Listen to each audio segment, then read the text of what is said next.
ممکنه ولی هر 10 نفری که این ویدیو لایک کنن کیفیت بازی بیشتر و بیشتر میشه. اینجا رو نگاه کن، کل بلاکا فقط یک رنگ ساخته شدن، همه چی کلا یه رنگه. این الان چوبه؟ این دیگه چیه؟ برو بابا تایولو گوزی.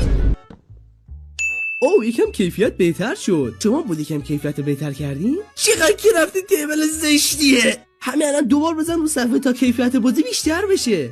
بالاخره ماینکرافت معمولی بمیر. او چقدر کیفیت زیاد شد. ویلیجر رو نگاه کن. وای همه چی با کیفیت ترم شد. کچلن چرا؟ این منو یاد یه آدمی میندازه. خیلی بد نگاه میکنی ها. که پغلو درختو نگاه، برگو نگاه، کچلو نگاه. یعنی کیفیت از این بالاترم داریم؟ وای باز دوباره کیفیت بیشتر شد. چراغ اینجا کریپر داره اسپان میشه. نه برو بابا. وای نمیتونم بودم تو دیگه کی؟ برو زشه.